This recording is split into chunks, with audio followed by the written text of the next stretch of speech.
성경에 나오는 왕 중에 부귀 영화를 가장 많이 누린 왕은 누구일까요?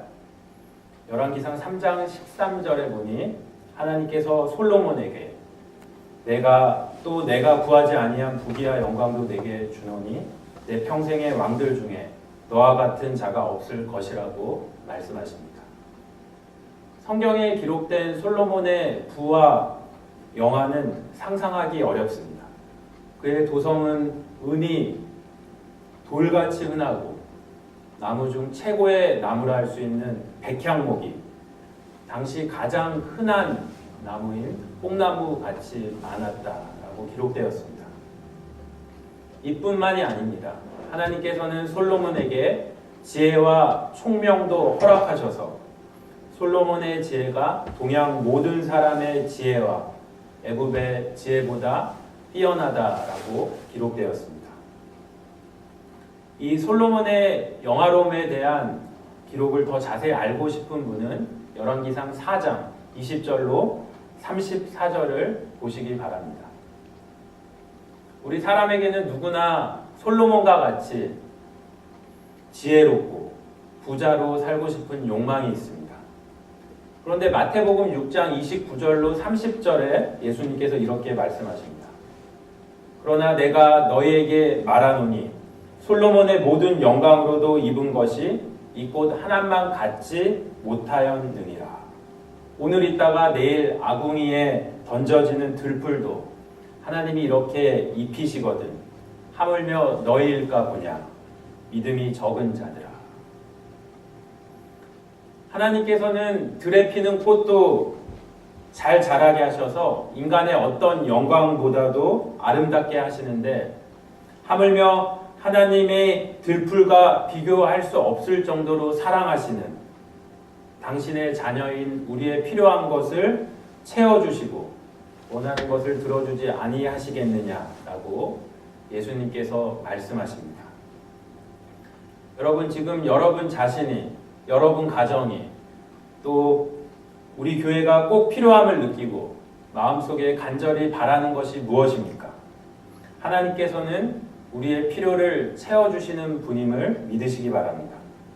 도둑도 자기 자식은 잘 되길 바란다 라는 말이 있습니다. 하나님께서는 당신의 자녀인 우리가 잘 되길 바라고 우리들의 필요를 채워주십니다. 그러면 우리가 어떻게 하는 것이 하나님을 기쁘게 하는 것인가? 왜냐하면 같은 부모님, 같은 자녀라 할지라도 부모님 말씀을 잘 듣고 기쁘게 하는 자녀들에게 좀 더 많은 것을 들어주시기 원하기 때문입니다. 우리가 어떻게 하는 것이 하나님을 기쁘게 하는 것일까?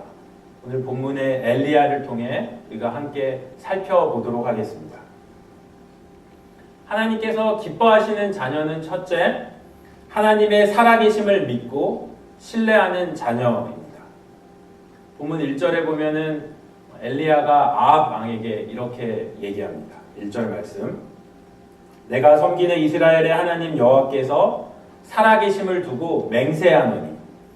우리는 먼저 하나님이 언제나 나와 함께 하시는 살아계신 하나님이심을 믿어야겠습니다. 많은 사람들이 교회를 오랫동안 다니면서도 이 하나님을 과거의 하나님, 성경 속의 하나님으로 생각합니다. 하지만 우리 하나님은 언제나 살아계셔서 나와 함께 하시는 하나님이십니다. 내가 슬플 때나 기쁠 때나, 내가 잘 될 때나 안 될 때나, 때론 깊은 수렁 속에 낭망 속에 있을 때도 언제나 나와 함께 하시고 바로 지금 이 순간도 나와 함께 계셔서 역사하시는 하나님이심을 믿으시기 바랍니다. 오늘 본문에는 3명의 등장인물이 나옵니다. 엘리야, 아합, 그리고 하나님입니다. 이스라엘은 사울, 다윗, 솔로몬 이렇게 통일 왕국 이후에 북이스라엘과 남유다로 갈라집니다. 왕국 분열 후에 왕들의 타락으로 북왕국 이스라엘은 이제 우상 숭배가 가득해 그들에게서 하나님이란 이름이 그들 기억 속에서 영영 사라지는 듯 했습니다. 오늘 본문 열왕기상 17장에 나오는 아하방 역시 우상인 바알을 섬기며 하나님을 섬기는 자들을 파리 목숨같이 죽이는 악한 왕이었습니다. 이에 하나님께서는 엘리야라는 선지자를 통해 왕에게 회개하라, 이 경고의 메시지를 전하고자 합니다. 엘리야라는 이름은 여호와는 나의 하나님이다 인데, 그는 그 이름처럼 하나님을 신뢰하고 그 말씀에 순종하는 사람이었습니다. 만약 지금 여러분이 엘리야의 상황 속에 있다면 어떠시겠습니까? 저 같으면 일단 엄청나게 떨릴 것 같습니다. 왜냐하면 당시에 왕 앞에 함부로 나아갈 수 없는 것은 물론이거니와 혹시 나아간다 할지라도 아주 겸손히 그 왕 앞에서 무릎을 꿇고 조심스럽게 말해야 했습니다. 왕에게 훈계를 하거나 경고를 한다는 것은 상상할 수도 없는 일이었습니다. 어쩌면 지금 엘리야가 이 아하방 앞에 훈계를 했다가 그 목숨을 잃을지도 모르는 절대절명의 위기 속에 있는 것입니다.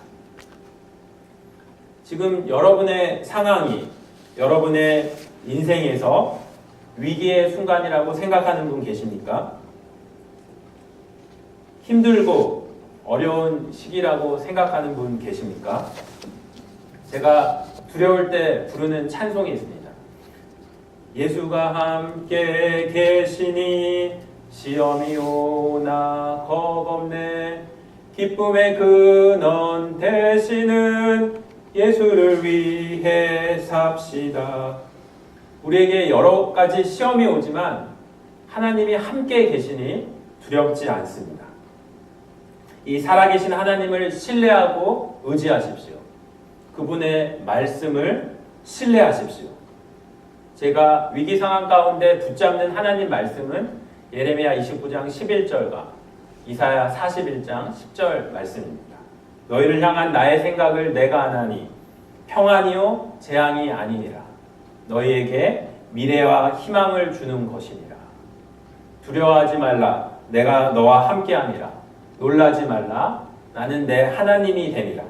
내가 너를 굳세게 하리라. 참으로 너를 도와주리라. 참으로 나의 의로운 오른손으로 너를 붙들리라. 엘리야 선지자는 절대절명의 위기 상황 가운데 자신을 지키시고 함께 하시는 그 살아계신 하나님을 신뢰하고 아하방에게 내가 섬기는 이스라엘 하나님 여호와께서 살아계심을 두고 경고한다 라고 강력하게 말합니다. 뭐라고 경고하죠? 수년 동안 비도 이슬도 있지 아니하리라. 우상 숭배의 벌로 하나님께서 이스라엘 땅에 수년 동안 이슬도 없고 비도 없게 하실 것이다. 즉 가뭄이 올 것이라고 엘리야 선지자는 왕 앞에서 담대히 예언하는 것입니다. 아하방은 즉시 지금 엘리야가 자신에게 정면으로 도전하고 있다고 생각했습니다. 그래서 엘리야는 아합을 피해 그릿 시냇가로 도망갑니다. 하나님께서는 이러한 위기 속에 절대절명의 위기 속에 엘리야에게 임하여 그에게 필요한 일거수일투족을 지시하십니다. 2절 말씀 한번 보시겠습니다. 2절로 4절까지 말씀. 여호와의 말씀이 엘리야에게 임하여 이르시되 The Lord came to Elijah. 너는 여기서 떠나 동쪽으로 가서 요단 앞 그릿 시냇가에 숨고 그 시냇물을 마시라. 내가 까마귀들에게 명령하여 거기서 너를 먹이게 하리라. 엘리야는 왕의 노여움 가운데 그 목숨이 위태로운 상황이었지만 그 순간에도 살아계신 하나님은 엘리야와 함께 하셨습니다. 하나님께서는 우리가 어떠한 위기 속에 처할지라도 살아 역사하셔서 우리에게 필요한 것을 가르쳐 주시고 함께 하시는 분이십니다. 그러므로 어떠한 위기 상황 속에서도 우리에게 미래와 희망을 주시고 우리와 함께 하시고 우리의 하나님이 되시고 우리를 굳세게 하시고 참으로 우리를 도와주시고 의로운 오른손으로 우리를 붙드시는 하나님을 신뢰하여 승리하시길 주님의 이름으로 축원합니다. 하나님께서 기뻐하시는 자녀는 둘째, 하나님 말씀에 순종하는 자녀입니다. 엘리야는 위기 상황 속에 자신에게 임하신 하나님 말씀에 순종했습니다. 자기 자식이 어려운 상황에 처할 때 더 가슴 아픈 것은 부모님입니다. 그래서 자식에게 모든 좋은 해결책과 조언을 하는데 이때 철이 든 자녀는 그 말씀을 듣습니다. 하지만 철이 없는 자녀는 쓸데없는 자존심, 고집을 부리면서 그 말을 듣지 않습니다. 그때 그 부모는 너무나 가슴이 아픈 거죠. 그래서 그때 자식에게 하는 말이 있습니다. 나중에 꼭 너 같은 자식 낳아라. 어느 부모님이나 그 부모님 말씀에 순종하는 자녀를 기뻐하듯이 우리 하나님께서도 당신의 말씀에 순종하는 자녀를 기뻐하십니다. 엘리야는 위기 상황 가운데 자신에게 임한 하나님 말씀에 순종했습니다. 5절 말씀 보시겠습니다. 5절. 그가 여호와의 말씀과 같이 하여 곧 가서 요단 앞 그릿시냇가에 머물매. 이렇게 기록되었습니다. 그 말씀대로 해서 요단 앞 그릿시냇가로 가서 머물렀다고, 순종해서 그곳으로 갔다고 그렇게 기록되었습니다. 여기서 그릿은 단절이라는 뜻을 가지고 있습니다. 위대한 선지자 엘리야의 마음속에는 사람들의 주목을 받으며 화려하게 하나님의 함께하심을 보이고 싶은 마음이 있었을 것입니다. 그런데 이런 엘리야에게 명하신 하나님의 명령은 참으로 이해하기 힘든 것이었습니다. 그럼에도 불구하고 엘리야 선지자는 하나님 말씀에 순종했습니다. 지금 나의 상황이, 내 공동체의 상황이 초라하고 어려운 가운데 있다고 생각하십니까? 하나님께서 우리 공동체를 더 크게 위대하게 쓰시기 위한 훈련 과정으로 믿으시기 바랍니다. 로마서 8장 28절에 이렇게 기록되었습니다. 우리가 알거니와 하나님을 사랑하는 자, 곧 그때 뜻대로 부르심을 입은 자들에게는 모든 것이 합력하여 선을 이루니라. 하나님께서는 우리에게 일어난 모든 일을 합력하여 선을 이루시는 분이십니다. 하나님이 생각하시기에 우리는 빨리 지금 이뤄졌으면 좋겠는데 하나님의 시간이 있습니다. 하나님의 타임, 가장 완벽한 타임. 나중에 깨닫게 될 거예요. 왜 그때 우리에게 당장 안 이뤄주시고 그때 주셨나? 하나님의 타이밍이 있는 거죠. 그 타이밍에 이루시는 섭리의 하나님을 신뢰하고 그 말씀에 순종하시기 바랍니다. 하나님께서 엘리야를 사람들이 없는 그릿시냇가에 숨어 음식을 가져다주는 까마귀만 기다리느라 하늘만 쳐다보며 지내게 한데 어떻게 보면 참 처량한 그런 신세를 명령하셨는데 거기에는 하나님의 뜻이 있었습니다. 그것은 엘리야를 더욱 크고 위대한 하나님의 선지자로 만들기 위한 그런 하나님의 뜻이었습니다. 그리고 엘리야는 그 하나님 말씀에 순종해서 그가 말씀하신 대로 했습니다. 하나님께서 기뻐하시는 자녀는 당신의 말씀에 순종하는 자녀임을 명심하시고 어떠한 위기와 어려운 순간에도 그리고 그 말씀이 이해되지 않는 때라도 하나님 말씀을 기억하고 그 말씀에 그 하나님 말씀대로 순종하시길 바랍니다. 오늘 우리가 마지막 세 번째로 생각할 것은 하나님께서 필요를 채워주신다는 것입니다. 하나님께서 살아계심을 신뢰하고 그 말씀에 순종하는 하나님의 자녀에게 하나님께서는 그 필요를 채워주십니다. 살아계신 하나님을 신뢰하고 그 말씀을 순종하는 엘리야에게 하나님께서 필요한 것을 충족시켜 주셨습니다. 6절 말씀. 까마귀들이 아침에도 떡과 고기를, 저녁에도 떡과 고기를 가져왔고 그가 시냇물을 마셨느니라. 살아계신 하나님을 신뢰하고 그 말씀에 순종하는 자에게 하나님께서는 필요한 것을 채워주시는 분임을 믿으시기 바랍니다.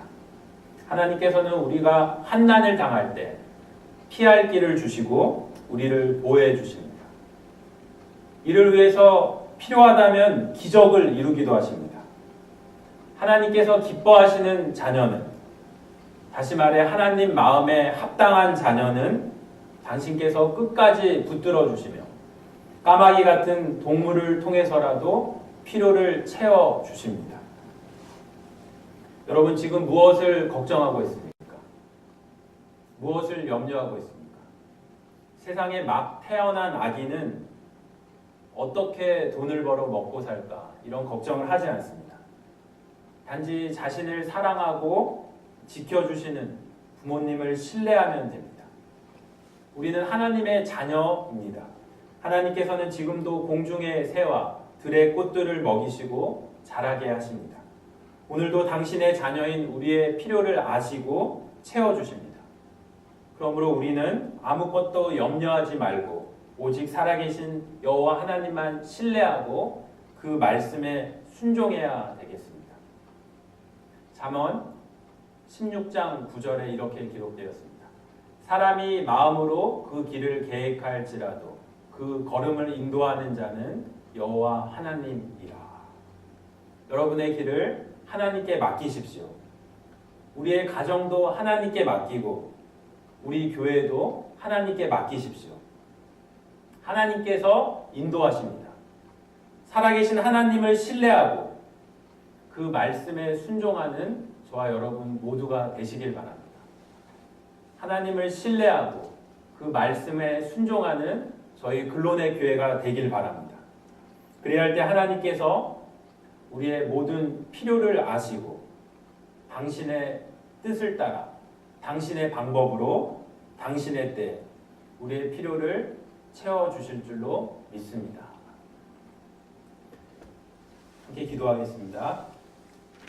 하나님 아버지, 때로는 우리가 이해하기 힘든 상황 가운데 인생의 위기 가운데 처할 때 합력하여 선을 이루시는 하나님 아버지를 더욱 신뢰하고 그 말씀에 순종하는 믿음을 저에게 허락해 주시옵소서. 그리하여 때를 따라 도우시는 하나님의 채우심과 보호하심을 간증하며 나아가는 저희 근론의 교회 성도님이 될 수 있도록 저희의 길을 인도하여 주시옵소서.